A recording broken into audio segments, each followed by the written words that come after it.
Hey, I'm Dr. Heather. This is the Junk You Should Know show. How's everybody's Friday going? I've got the camera up high today because we're going to do some demonstrations. So sorry, half my head's cut off. There'll be more of that as we go. You see, I didn't do the math. I didn't pencil out the fact that doing a demonstration video would be better if you had an actual camera person, which I don't. And so we're going to do our best. And the good news is for all of today's content, I'm going to post links, probably links, but also just details of how to do each exercise that we're going to talk about today below. So just have fun, sit back, listen, and you can get all the details in the comments section below. If you are here, sign on, give me a hearts, thumbs up, give me a comment, let me know that you are with me and that I'm live and you can hear me. Again, this is the Junk You Should Know show. We are every Friday at noon, rain or shine. And this is our 10th show. That's kind of exciting. Number 10, 10th show. This started kind of very spontaneously, and I have to tell you, I have been enjoying these so much, particularly when we do the interviews with people much, much smarter than I am. And so it's been a lot of fun. I think that means it's going to continue. I've got all sorts of topics in mind, but I do love suggestions. So if you have a suggestion for the show or there's some junk you want to know in the wellness arena, then please do a shout out to me on Facebook or private message me or all the many, many ways we can get in touch with each other these days. I'd love to hear from you. So a couple things, probably most importantly, I got new sparkly pants from Lulu. And so I wore those today for our demonstration. So, you might want to put some sunglasses on because they're pretty shiny. And I'm loving them. Hi, whoever just checked in, please say hello. Let me know that you can hear me and see me and all of that business. And I've got fanciness today. Guess what? Our sponsor is the Change Cave. Isn't that cool? The Change Cave launches next Thursday. Registration is open first thing bright and early Thursday morning. If you are interested, hello, whoever just checked in. Hi, Kelly. Thank you. Kelly loves my Lulu sparkly pants. If you are interested, the waitlist page is open. The link will be below in the comments. And that the whole intent behind the Change Cave is to take accountability, resources, and community and tie them together. And so through a 12-module online program, guest experts on regular basis, weekly newscasts, live mindset sessions, and a fierce tribe of like-minded wellness individuals on a Facebook group, all interacting on a regular basis, supporting each other in our goals.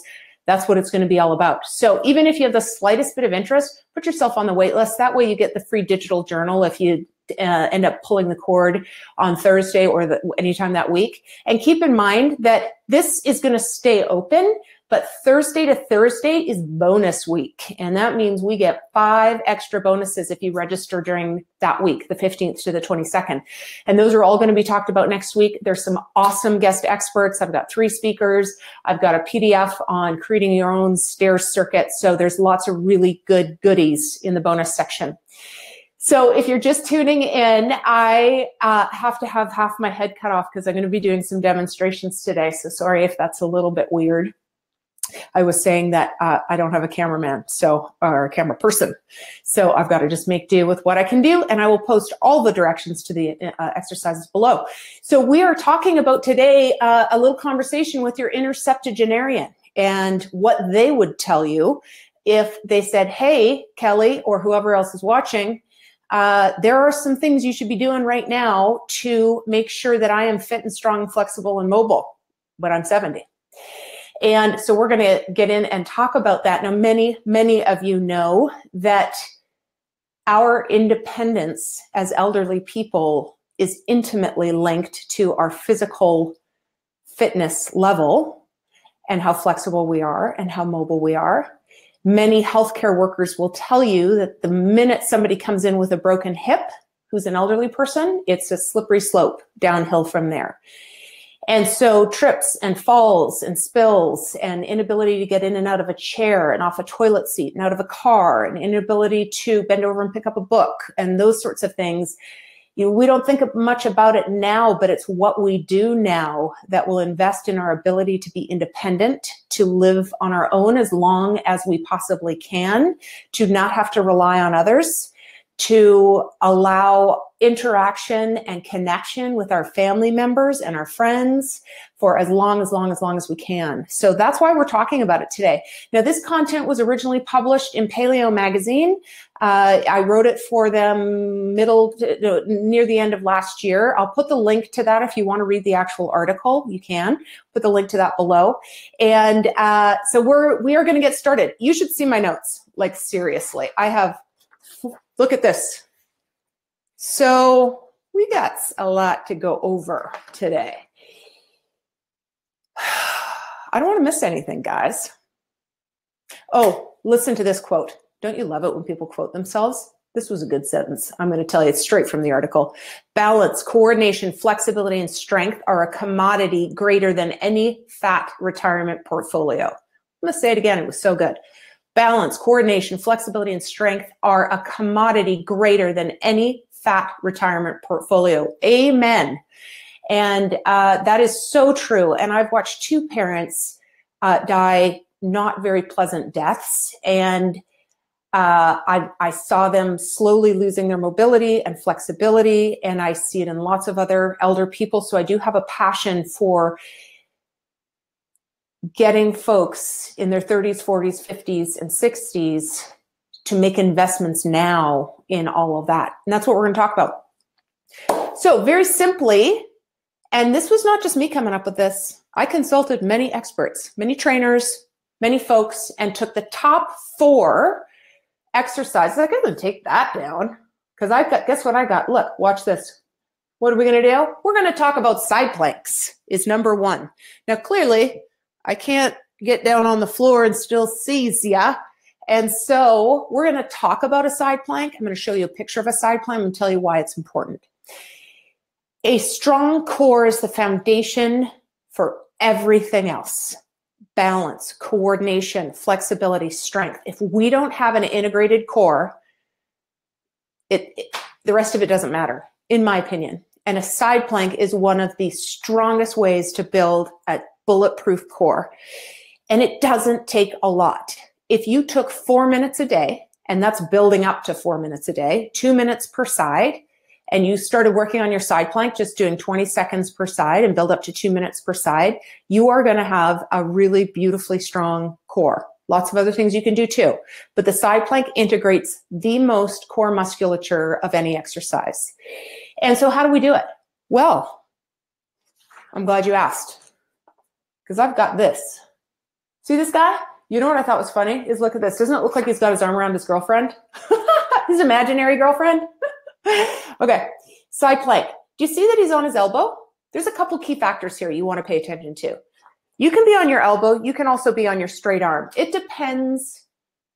Elbow is harder. Straight arm is easier, but depends on how your shoulders are, how your wrists, your elbows. And it's really important to alternate. So sometimes you do bent elbow, sometimes you do straight elbow. For those of you that missed the picture, here it is, side plank. And the other thing, do you see how straight he is? Okay, this is all backwards for me, so bear with me. So he is so straight. He's a, what is he? A plank. He's a plank. He's as like straight as a board. And you want lots of gap between your pelvis and the floor. And it's the same in a front plank. Don't let that sag. Don't let that belly drop down. You want to engage your core. And what did we talk about? Oh, well, it was a while ago now. So I'm going to repeat it. Your shush muscle. Who can tell me what your shush muscle is? Your shush muscle is a very natural way of engaging your core. It's actually one of the best ways of engaging your core. If you were to shush as loud and as long as you humanly can, do it with me right now. Shh, and you put your hand on your belly, you're going to feel a perfect core engagement. And you can practice it with the shush for a while, but eventually get the hang of it. And then you won't have to wonder if you have that core contraction right. Because if you don't have it right, then it puts your low back at risk. It puts your pelvis at risk. We don't want that. So side plank and straight, good arm position. You see how his elbow's right under his shoulder? You don't want it out here or too low. It's going to put too much strain on the shoulder. And there's so many variations to a side plank. You can lift that top leg. You can lift the lower leg and stick it straight out. You can do so many things to cut the boredom of doing a plank. And frankly, I listen to podcasts whenever I'm doing planks. That's a good way to get through them. Okay, so I will post that stuff down below. Here's number 2. And guess what, Kelly? You're going to get a look at the pants. See? Sparkle. Ooh, shimmer. So jumping jacks sounds so old school, but my goodness, aren't we figuring out that what they were doing 50 years ago as far as physical fitness, they were doing functionally founded fitness, and it was the right way to do it. Not all these little bicep curls and tricep extensions, which are going to define your muscle, but they're not going to make you functionally strong. So a jumping jack, hey Kelly, a jumping jack is a full body movement where we get full range of motion of the arms and shoulders. We get the legs spreading apart, so you're getting hip movement and strengthening. Your glutes have to engage, your core has to engage, and you have to balance. Like, what is better than that? And so we start together, and it's simply jump and together. Now, most of us know how to do a jumping jack, but we don't do them. And so doing jumping jacks on a regular basis while you're on the phone or you're brushing your teeth or you're doing whatever is great practice to maintain your balance, your core strength, your full range of motion. One of the issues that your interseptuagenarian is going to have is maintaining shoulder range of motion. You know, you see an elderly person try and lift a suitcase up to an overhead. They like kind of stop here because their shoulders are very old and they lack flexibility and they've got tons of adhesions, and that's not good. And so if we do things that put us through our full range of motion every day, we can help break up those little sticky points in the joints that, if left unattended, will become stickier and more adhesed, and then we don't get to restore that flexibility. It's just gone forever. So that is really important. Jumping jacks. Now, I know there was something I wanted to say about jumping jacks. Oh, here's another great sentence. Your core is the quartermaster of everything. I'm just going to throw that out there. Oh, you remember the other sentence? Balance, coordination, flexibility, and strength are a commodity greater than a fat retirement portfolio. I'm reading that through the whole show because it's just too good. Okay, jumping jacks. Oh, yeah, I called it multitasking fitness. Anytime, you know what, multitasking from a brain standpoint is impossible and stupid and don't do it. But from a body standpoint, it's awesome. So anytime you can incorporate a couple different muscle groups, and it not only becomes more efficient, but it's more functional. Now, I've used that term functional a few times, and what I mean by that is gyms in the 50s, when they came out and they opened their doors, and Gold's and World Gym and all those places opened, it was for bodybuilders. They created areas where they could go and specifically build up certain muscles to look very big and ripped and bulky. And that's why you see a lot of the Nautilus equipment and the barbells and all of that stuff. But it wasn't functional. It wasn't training you to pick up heavy stuff from the ground or jump out of the way of something just about to run over you, or helping you to lift garden soil for the rest of your life or as long as you want to, helping you to squat down and play with grandkids. None of that type of workout where you isolated was working in a functional model. So we want to train for life. We want to train for the activities of life. So again, Derek Decatur and I, a couple shows ago, talked about push, pull, squat, balance, and forward and back motion, you know, like rows and stuff, rotation. Those are things we want to train for. And so that's, again, why the jumping jack is so awesome, because it hits so many different areas at once. Whee! Okay, squats. Now, squats, I almost have to put first, but I'm not going to, because I think these are all equally important. And here is why. Your level of independence as an elderly person has everything to do with you being able to get up and down. If you can't get up and down, you don't get to live by yourself. You have to go to assisted living.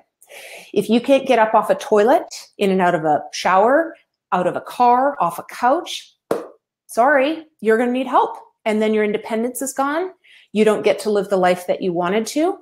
So getting up and down has to be practiced every day in a very intentional way, with the investment of thinking, when I'm 75, I'm going to be able to just sprint off a couch, jump out of a car, and get very easily out of an airplane seat, no problem. So we practice squats and different kinds of squats, but basic squat is very important to master. Now, if you go back to Derek Decatur's second episode, that's 2 episodes ago of the Jump You Should Know, he goes through what a squat is. And everyone's like, it's so easy, it's just a squat. Well, there's actually a fair amount to it. You want to have your toes out at about 20, 30 degrees. You want your feet sort of hip width apart. And when you squat, you don't want your knees going too far over your toes. You basically want your hips at 90, your knees at 90.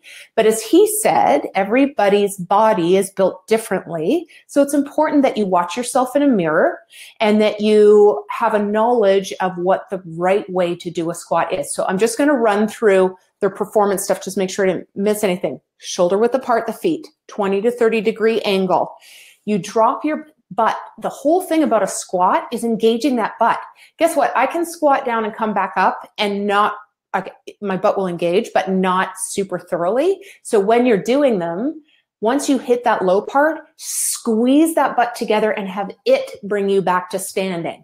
It doesn't have to be all leg. Leg is obviously going to have to play a role. But the more you can squeeze that butt and squeeze it all the way right to the top, the more that glute muscle is going to fire and it's going to hold you stable. And again, it's going to be that investment into later on. There are variations of the squat. Like I said, you could close your eyes. You can do pistol squats on one leg, even holding on to something, because guess what? We're multitasking our fitness. It encourages balance and core engagement when we do it that way, right? And we want to do them slowly. You don't power through and do them super, super fast. Do them slowly with control. It encourages, again, your core strengthening and your balance. Okay, so we talked about side plank, jumping jacks, squat. Any guesses on what the last one is? And I forgot to do my little cool thing. Look at that. We just talked about squats. Yes, we did, because it's up on the title board. All right? Everybody see it?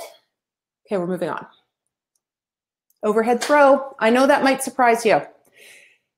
As a chiropractor, one of the things I see in my elderly patients, particularly men, is a loss of this curve. It gets super flat. They lead with their butt, right? They walk into a room like this, and they have very weak glutes and no core strength. And then what did we say about elderly people as well? This motion is one of the first ones we lose, right? That full range of motion. So think about it. An overhead ball throw, you bring the ball up over your head, you take a step forward, you arch, encouraging that flexion or that extension in the lower spine that gets lost so easily. And then you huck that thing and you're doing arm strength. You're engaging your core to stop you from falling forward. You're using your glutes to stop you from falling forward. And each time you do a ball throw, you switch which leg you stand forward on. Okay, we're going to have another little shot of the sparkly pants. So ball goes up overhead. We take a step forward and we launch it. Again, I don't have a cameraman, so this isn't the best visual, but you get the idea. And it really is powerful because it really forces that shoulder into that full extension, which we don't do every day. When we're doing this every day, we don't think about, really pulling that back and getting that range of motion. And it's one of the first things elderly people can't do. They can't get plates off the top shelf. They can't reach up that high, can't get their arms up. So your inner septuagenarian is already so proud of you because now you know side plank, jumping jacks, squats, overhead throw. Those 4 exercises need to be practiced multiple times a week. They don't even have to be part of your workout. Make it part of your day.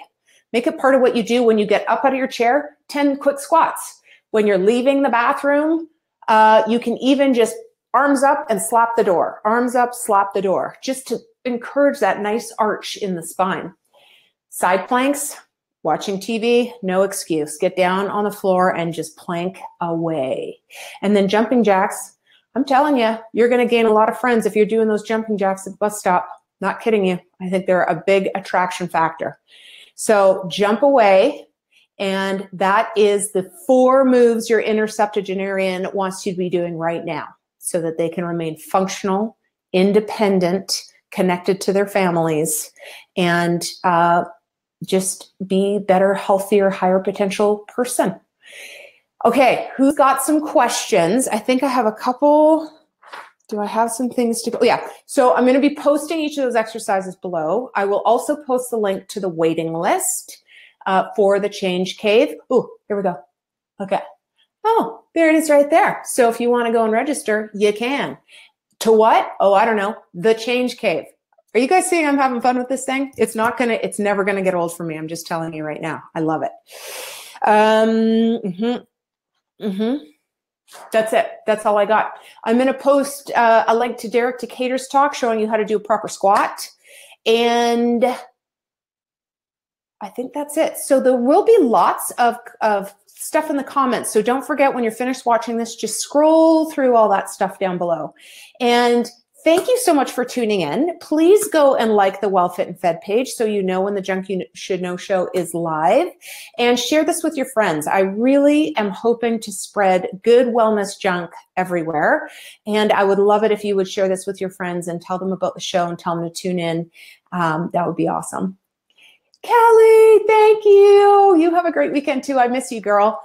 And I will check in the rest of you. I think the birthday girl is on, Jennifer. I suck, basically, as a friend. I did not give you a birthday wish, so I'm going to sing for you right now. Okay, are you ready?